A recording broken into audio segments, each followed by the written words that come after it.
আসসালামু আলাইকুম সবাইকে। আমি কিভাবে গণিতে ১০০ তে ১০০ মার্ক পাইছিলাম, ঠিক আছে? গণিতে কিভাবে ১০০ তে ১০০ পাইছিলাম, এই গল্পটা আজকে তোমাদেরকে শেয়ার করব। গল্প না, অ্যাকচুয়ালি আমি কিভাবে পড়ছিলাম এটার একটা আ নিয়ম যদি তোমাদেরকে বলি তোমরাও অনুশীলন করতে পারবা। আমি কিভাবে পড়ছিলাম এটা তোমরা ফলো করতে পারবা, ঠিক আছে? ফার্স্ট অফ অল আমি যে জিনিসটা দেখবো অধ্যায় কিভাবে পড়তাম। একটা অধ্যায় যখন শুরু করতাম তখন কিভাবে পড়তাম আমি। একটা অধ্যায় ফার্স্ট অফ অল বেসিকগুলো পড়তাম। বেসিক বইয়ের মধ্যে যে অনুশীলনী ম্যাথগুলো আছে, হ্যাঁ, তারপরে উদাহরণের ম্যাথগুলো আছে এগুলো পড়তাম। দেন সরাসরি আমি চলে যাইতাম তোমার হচ্ছে বুট কোয়েশ্চেনের মধ্যে। বুট কোয়েশ্চেনে গিয়ে কি করতাম, বুট কোয়েশ্চেন তো প্রত্যেকটা বুট কোয়েশ্চেন কি করা লাগবে, হাতে লিখে লিখে করা লাগবে, ঠিক আছে? আমি ট্রাই করতাম সবগুলো বুট কোয়েশ্চেনে হাতে লিখে লিখে ট্রাই করা, ঠিক আছে? হাতে লিখে লিখে করার ট্রাই করতাম, ঠিক আছে?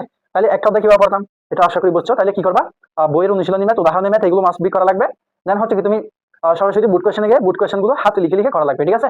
না বুঝলে এটা একটু মার্ক করে লাগবে, ঠিক আছে? যেটা বুঝবে না এটা মার্ক করে রাখবা, অথবা তুমি পারতেছো না, দেখে পারতেছো না দেখে পারতেছো না, যেগুলো না দেখে পারতেছো না এগুলো কি করে রাখবে, একটা মার্ক করে রাখবে, ঠিক আছে? পরবর্তী বা রিভিশনের ক্ষেত্রে যাতে ওইটা একটু ভালোভাবে দেখা হয়, ঠিক আছে? ওকে, তাইলে একটা অধ্যায় কিভাবে পড়তাম এটা আমি বলে দিলাম, ঠিক আছে? অধ্যায় প্র্যাকটিস কিভাবে করতাম, ধরো আমি একটা অধ্যায় পড়ছি, এটা প্র্যাকটিস কিভাবে করতাম।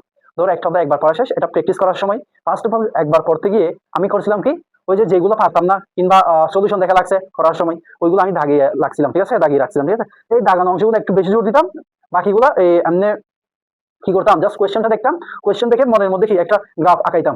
এটা কোন স্টেপের পর কোন স্টেপ হবে, কোন স্টেপের পর কোন স্টেপ হলে আনসার মিলবে, এটা একটা গ্রাফ আঁকাইতাম। এই গ্রাফের সাথে তোমার হচ্ছে কি সলিউশনের সাথে মিল পাইলে দেন আমি ওই অঙ্কটা কি করতাম, সরাসরি স্কিপ করতাম। এটা আর করতামই না, ঠিক আছে? সরাসরি পরবর্তী ম্যাথের মধ্যে আমি চলে যাইতাম, ঠিক আছে? যেগুলো আগের বার একটু বাঁচছিল অর্থাৎ পারি নাই, ঠিক আছে? হাতে লিখে না দেখে পারি নাই, এগুলো কিন্তু সেকেন্ড বার হাতে লিখে করছি, ঠিক আছে? কিন্তু সেকেন্ড বার দেখা গেল কি, প্রথমবার যেগুলো পারি নাই এগুলো সেকেন্ড বার হাতে লিখে করতে গিয়ে অনেকগুলো কিন্তু পারতেছি, ঠিক আছে? আবার কয়েকটা কিন্তু বেজে যাচ্ছে, ঠিক আছে? তাও কিন্তু যেগুলো বেজে যাচ্ছে এগুলো আমি ভিন্ন আরেকটা কালারিং কলম দিয়ে দাগিয়ে রাখতাম, ঠিক আছে? তাইলে একটা অধ্যায় প্র্যাকটিস এভাবে করতাম। তবে এক্সামের আগে রাতে সব অধ্যায় কেন পড়তাম, এটা একটা মেইন ফ্যাক্টর, ঠিক আছে? এটা একটা মেজর ফ্যাক্টর। তোমাদের সামনে কিন্তু এক্সামের আগে সব অধ্যায় কিভাবে রিভিশন দিতাম। একটা অধ্যায় তোমার হচ্ছে কি বুট কোয়েশ্চেন আছে, ধরো তোমার বুট কোয়েশ্চেন 30, 40, 50, 60, 70, 80টা পর্যন্ত সৃজনশীল থাকে, ঠিক আছে? এর বাইরে তো শর্ট কোয়েশ্চেন আছে, তোমার এমসিকিউ তো থাকবেই। তাহলে তোমার যদি অধ্যায় 17টা অধ্যায় থাকে, তাহলে একটা অধ্যায় থেকে তুমি যদি 50টা সৃজনশীল দেখতে যাও তাহলে তো তোমার প্রায় 800 প্লাস সৃজনশীল হয়ে যাচ্ছে, ঠিক আছে? এতগুলো সৃজনশীল কিভাবে দেখতাম? আদৌ কি একদিন 2 দিন বন্ধের মধ্যে এক্সামের আগে এটা কি পসিবল? কখনোই না।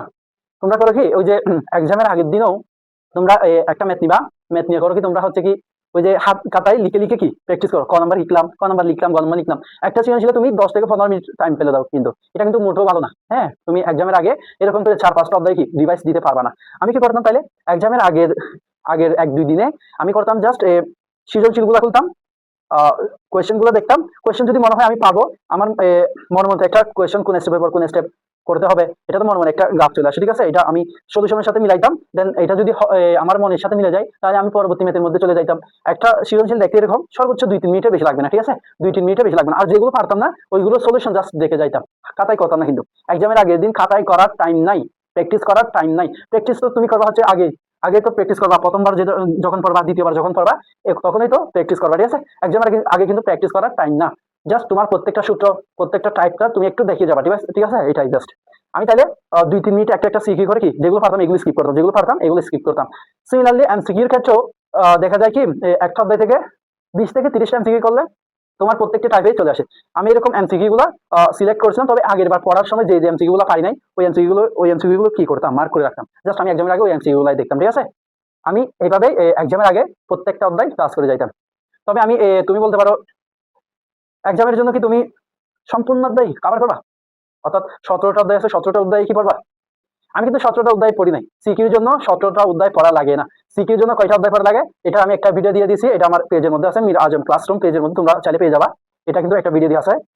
মাত্র যারা মোটামুটি একটা রেজাল্ট করতেছে তাদের জন্য 6 থেকে 7টা অধ্যায় দিছে, ঠিক আছে? 6 থেকে 7টা অধ্যায় থেকে মোটামুটি তুমি সিকিউ আনসার করতে পারবা। তবে 8 থেকে 9টা অধ্যায় পড়লে তুমি সবগুলো সিকিউ কমন পাওয়ার সম্ভাবনা আছে, বাট 8-9টা বললে মোটামুটি সেফ। তবে 6টা অধ্যায় আমি যেগুলো দাগিয়ে দিছি এগুলো থেকে মোটামুটি তুমি ভালো পরিমাণ সিকিউ কমন পাওয়ার সম্ভাবনা আছে। দেন হচ্ছে কি, আমি এমসিকিউর জন্য কিন্তু প্রত্যেকটা অধ্যায় বেশি আর কম সবগুলো অধ্যায় দেখতাম, ঠিক আছে? নাইলে তো আর 100-100 পাওয়াটা পসিবল হইতো না, ঠিক আছে? তাহলে তোমরা কিভাবে পড়বা, তোমরা তাহলে একটা অধ্যায় পড়বা, বইয়ের উদাহরণের ম্যাথগুলো করবা কিন্তু মাস্ট। তারপর হচ্ছে 19 দিন প্রত্যেকটা ম্যাথ করবা। হচ্ছে কি তোমরা প্র্যাকটিস করার ক্ষেত্রে জাস্ট বুট কোয়েশ্চেন গুলো করলেই মোটামুটি না। পারলে তোমরা স্কুলের কোয়েশ্চেন গুলো করতে পারো। বোর্ড এক্সামে মাঝে মধ্যে কোয়েশ্চেন ঘুরিয়ে দেয়, ঠিক আছে? ঘুরিয়ে পেঁচিয়ে দেয়। তখন কিন্তু তোমার স্কুলের কোয়েশ্চেন গুলো করা থাকলে স্কুলের কোয়েশ্চেন গুলো একটু কোটিং লেভেলের হয়। এগুলো করলে তোমার বোর্ড এক্সামে যতই ঘুরাক না কেন এটা তেমন একটা টেনশন হওয়ার কোনো কারণ নাই, ঠিক আছে? ওকে, তাইলে প্র্যাকটিস করার সময় গুড কোয়েশ্চেন এবং পারলে স্কুলের গুলো, ঠিক আছে? একবার প্র্যাকটিস করলে হবে না, এগুলো ধরো একবার, দুইবার, তিনবার, যতবার পারো প্র্যাকটিস করবা। প্র্যাকটিস ম্যাক্সিমাম পারবে, ঠিক আছে? তুমি যত বেশি প্র্যাকটিস করবে তত বেশি তোমার জন্য ম্যাথ গুলো ইজি হয়ে যাবে, ঠিক আছে? ম্যাথ মানে তো প্র্যাকটিসের খেলা, ঠিক আছে? তাহলে দেন এক্সামের আগে আমি যেভাবে বললাম, ওই যে দেখে দেখে যাবা, যেগুলো পারবা এগুলো স্কিপ, যেগুলো পারবা না এগুলো একটু দেখে যাওয়া জাস্ট, ঠিক আছে? কোয়েশ্চেন দেখবা, কোয়েশ্চেন দেখে মনে হয় পারতেছি তাহলে এটা স্কিপ, কোয়েশ্চেন দেখে পারতেছি না এটা শুধু শুধু দেখে যাবা। ওকে, এক্সামের আগে জাস্ট এভাবে করছিলাম আমি। ওকে, ধন্যবাদ। তাইলে গণিতে কিভাবে 100-100 পাইতে হয়, তাহলে এটার আমি যেভাবে পড়ছিলাম এটা বললাম, আর কোন কোন সাবজেক্টে এরকম চাও এটা একটু জানাবা। ওকে, ধন্যবাদ, আসসালামু আলাইকুম।